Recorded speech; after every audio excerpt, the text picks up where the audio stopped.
जोहार साथियों, सांस्कृतिक बदलावों के ऐसे वीडियोस के लिए चैनल को सब्सक्राइब करें, लाइक, शेयर और कमेंट करें।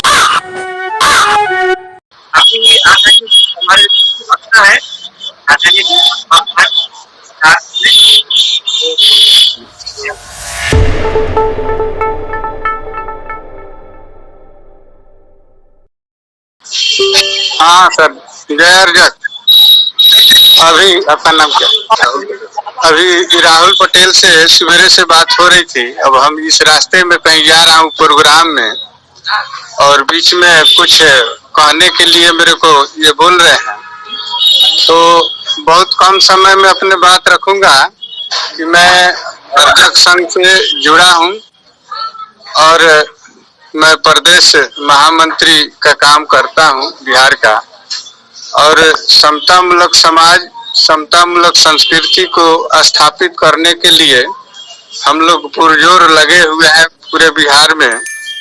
जहाँ तक सवाल है संस्कृति की, तो समतामूलक संस्कृति बनाने के लिए किसी भी संस्कृति का 4 स्तंभ होता है, और आचार, विचार, संस्कार और त्योहार, चारों स्तंभ जो है हम लोगों से छीन लिया गया है, जिसके कारण हम लोग संस्कृति एक हर जीवन के क्षेत्र में सबको जरूरी होता है, लेकिन जब वह छीन लिया गया है तो हम उसके जगह पर, जैसे डॉक्टर, कोई बीमार हो, कोई रोगी, और हम डॉक्टर के पास अगर हम जाते हैं तो अपनी बीमारी, डॉक्टर तो बीमारी तो खोज लेता है, खोजने के बाद में अगर कहे कि नहीं, तुम बासी भोजन करने से तुम बीमार हो, अगर बासी भोजन को त्याग दोगे तो तुम स्वस्थ हो जाएंगे। तो ऐसा नहीं कि वो बासी भोजन खाने के लिए त्याग देता है तो उसके बदले में ताजा भोजन भी खाने के लिए कहता है। तो उसी तरह से हमारी संस्कृति जो विषमतामूलक हो गई है, रूढ़िवाद हो गई है, अंधविश्वास जकड़ लिया है, तो उसको छोड़ करके अर्जक संघ एक संस्कृति दिया है।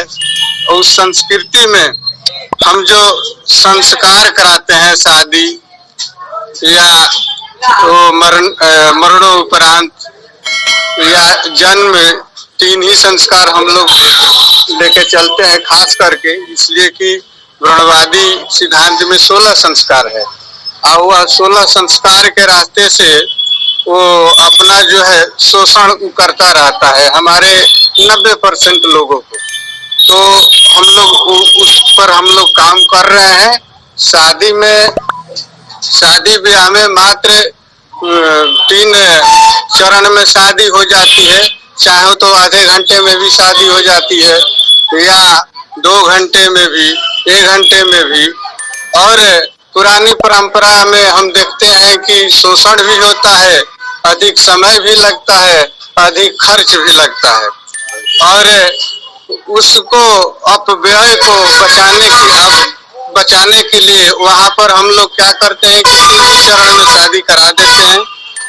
वो विवाह प्रतिज्ञा पत्र जो है, फॉर्म होता है, 3 तरह का होता है। वो गुलाबी रंग का जो फॉर्म होता है, और एक पीला और एक हरा।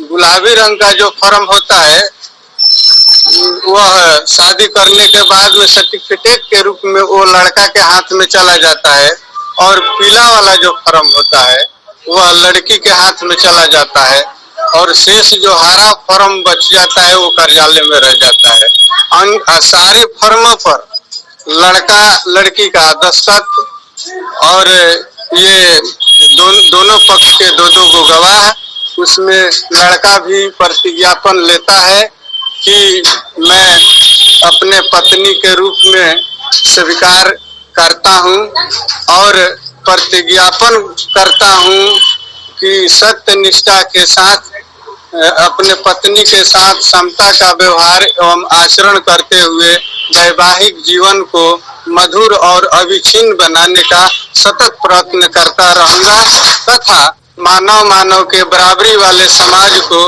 विकास और समृद्धि में सदैव योगदान देता रहूंगा। इस तरह के लड़का भी कहेगा समाज के सामने, और लड़की भी इसी तरह से यही बात कहेगी कि अपने पति के रूप में स्वीकार करता हूँ। जो मैंने बात जो बताया वो प्रतिज्ञापन में वो लेती है।